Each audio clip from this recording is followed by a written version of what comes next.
So what's up guys, no, sa motovlog nagbabalik. So what's up mga kapiga. So ito na naman, may topic na naman tayo ngayon, is yung kinabit kong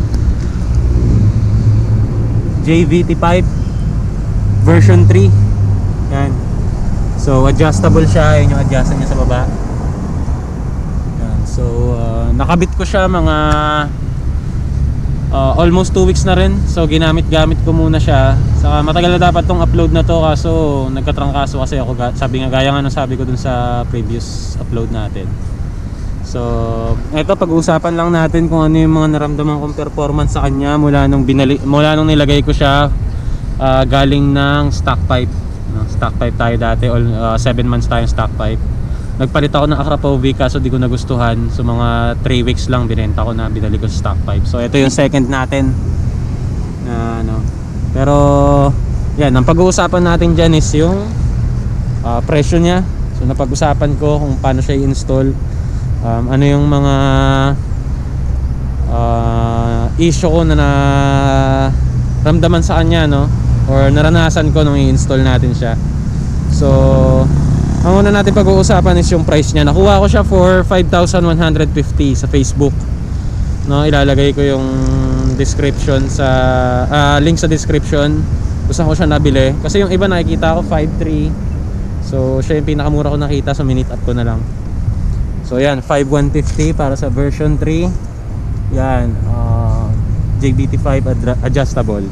So sa akin naman, okay naman siya para sa price niya, no. Sa alam naman talaga kasi natin, JVT quality talaga. So makikita mo naman sa muffler talagang quality siya. So ang pangalawa natin pag-uusapan is yung nung in-install ko siya, ang problema ko sa kanya is wala akong makitang gasket, no. Inikot ko na lahat ng motor shop sa amin, wala akong gasket. Kasi yung stock na gasket natin, coming from stock na muffler, ililipat mo siya rito, hindi siya kasya, malaki yung diameter. Eto maliit lang, tapos nakalubog. May nakausap ako may-ari ng shop na pwede naman pala lagyan ng liquid gasket. So I buy liquid gasket for 30 pesos I think, 30 to 40 pesos ko siya nabili. So okay naman, wala naman siyang singa, wala naman ako naging problema sa kanya. Sa yung iba naman talaga yun nilalagay, lalo na pag nagpapalit ka sa mga naglalagay talaga ng muffler. Liquid gasket talaga yung karamihan nilalagay ng iba. Wala naman ako iba naging problema, fit na fit siya, yung mga tornilyo. Ayan, kung makikita nyo, yan, stock na tornilyo pa yung gamit ko. Yan. Ito, dalawang gold bolts, galing yan sa stock muffler ko, nilagay ko lang dyan, pinalitan ko. Hindi kasama yung gold bolts dyan pag binili nyo. Pangatlo natin pag-uusapan is yung performance, no? Maraming nagsasabi is sungaw daw pag stock engine, no? So naranasan ko siya. So trinay ko yung tatlong adjustment, yung pinakamababa, gitna, saka yung pinakamalakas. So nagsimula ako sa pinakamalakas. Ang napansin ko agad is nawala yung ano natin, arangkada, no? Yung parang low torque nya, nawala siya. So inisip ko na lang, try ko kaya lagay sa gitna. Kasi trinay ko rin siya ng pangmalayuan eh. Trinay ko siya nung pumunta akong Bukawi, Bulacan, may isang stretch doon paglagpas nyo ng service road. So trinay ko siya, mabagal siya maabot yung 50. Pero pag nasa 60 ka na pataas, yun na, okay na siya. Kasi mas malaki na yung diameter nya, no. Mas malaki na yung diameter nya, ibig sabihin mas okay siya pag yung rektahan na, yung pangduluhan na. So pero sa arangkada sablay siya. So trinay ko yung kalahati, ganun pa rin. So pumunta kami ng Marilaki kahapon, papunta ako sa Marilaki, angkas ko misis ko. Inisip ko, sabi ko, ba't ganun, ang hirap ko maabot yung 70, no? Ang bigat niya. Kung mabigat na siya sa stock pipe, mas mabigat pa siya ngayon. So iniisip ko, nung pababa na kami galing Marilaki, tumambay muna kami Big C, nilagay ko siya sa pinakamahina. Ayun na, doon ko na naramdaman, sabi ko, ito pala yung setting para sa akin. So nilagay ko siya sa pinakamahina, tunog stock siya pag naka-minor. Pero pag umaarangkada ka na, pag yung nanggigigil na yung makina, no, talagang tunog power pipe na rin siya, tunog chicken pipe. Pero sa akin mas okay yun, iwas huli lahat. So hindi ko na siya inalis, nasa ano na lang siya, nasa ano na talaga siya, pinakamababang setting sa adjustment. Ayun, no, nasa pinakadulo.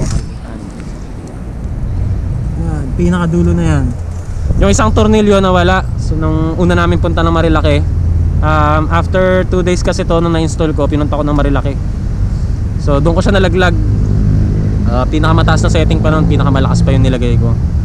Mag-isa kasi ako noon, wala akong angkas, so hindi ko masyadong nakita yung diferensya. Pero nung may angkas ako, nalaman ko na yung hindi pala talaga yun para sa akin setting.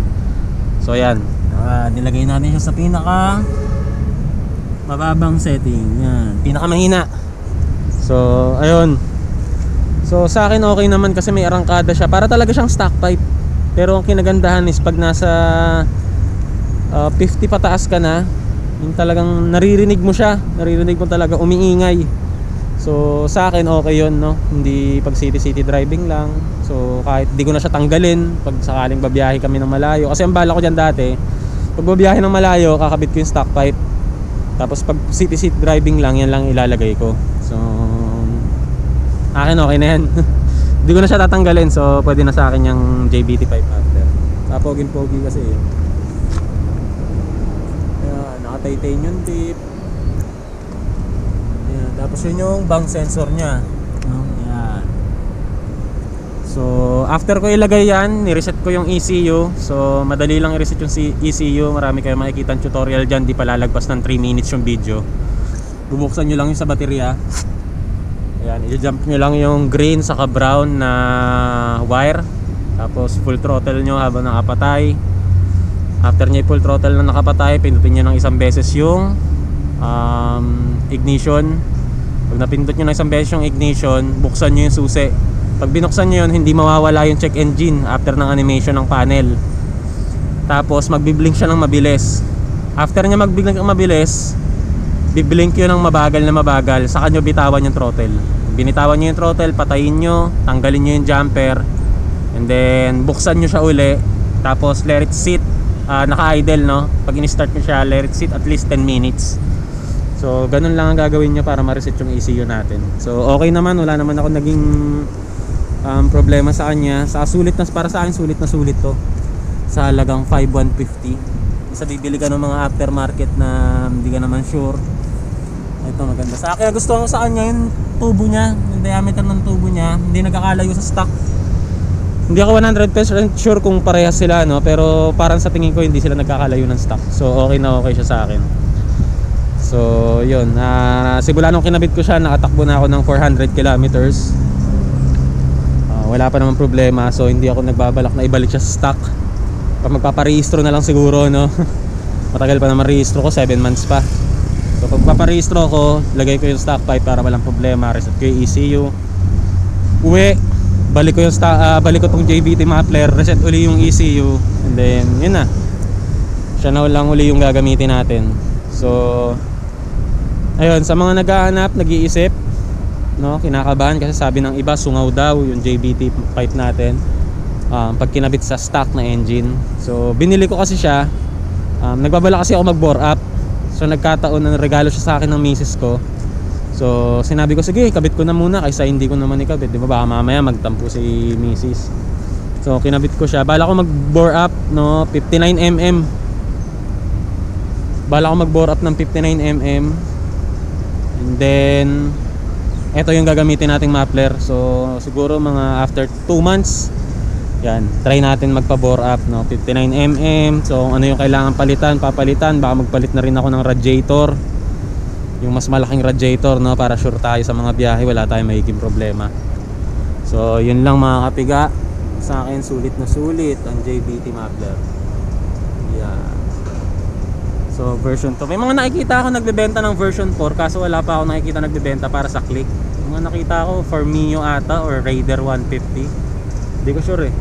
Pero may nakikita na ako version 4. Hindi ko lang sure kung talagang version 4 ba yun o ginawa lang nilang version 4. So di ko alam. So dito ako napunta. Ito yung talaga yung pinaka option ko. Dati pa to, di pa ako nakakakuha ng motor. Nagbabalak pa lang ang bumili. Aerox pa lang ang gusto kong bilhin nun, Aerox. So ito na talaga yung gusto kong muffler para sa atin.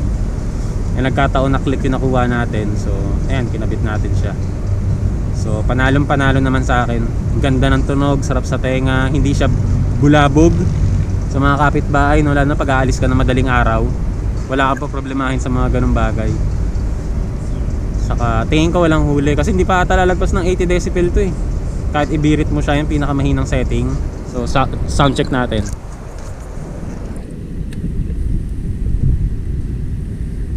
Sound check natin siya. Start natin.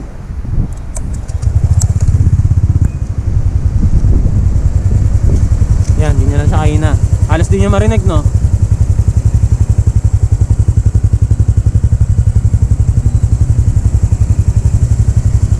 Try natin direct.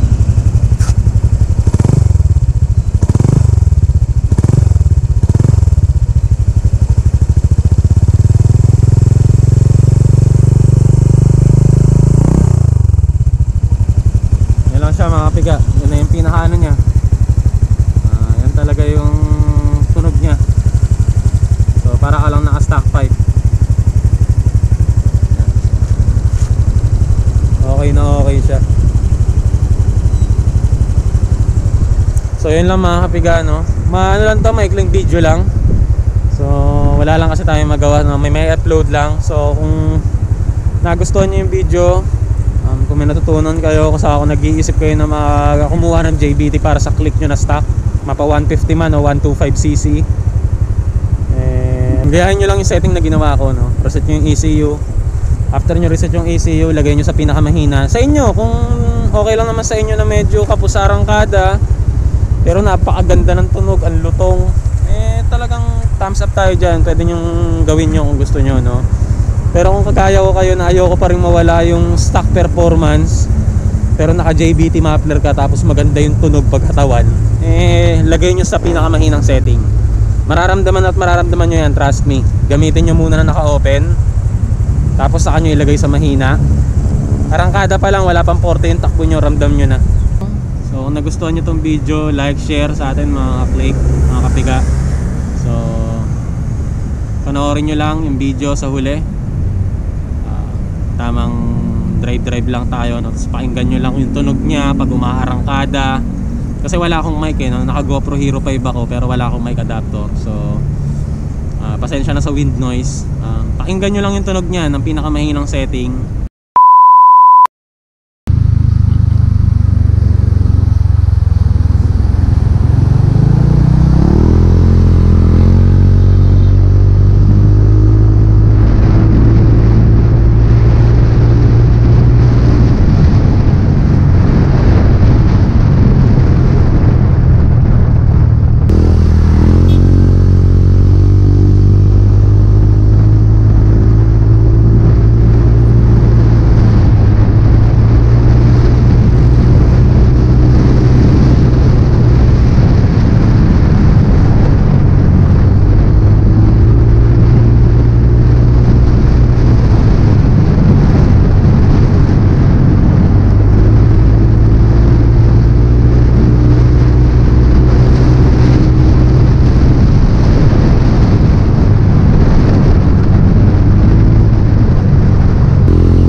Bitin tayo sa kalsada, tagal kasi natin makuha yung 100.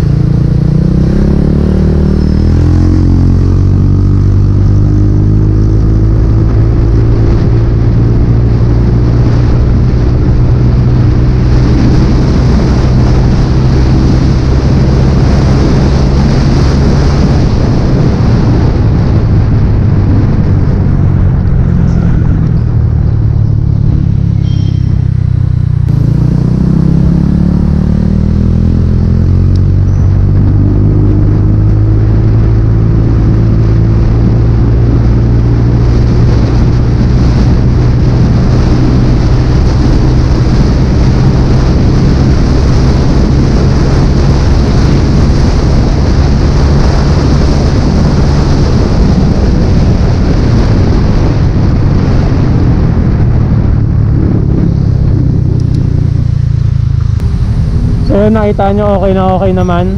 Ang problema lang talaga is yung Medyo maikli yung kalsada yun kung mapansin ninyo, dun lang oh. Pero okay naman, punta naman tayo ng 90 plus. So kung medyo straight pa yung kalsada, makukuha natin siguro yung dati natin top speed nang naka JG3 version 3 tayo. So yun lang mga katiga. So hanggang sa ulitin. So maraming salamat sa mga nag-subscribe, no, nagla-like ng mga video. So kung nagustuhan mo to, like and share and subscribe. So peace out mga katiga.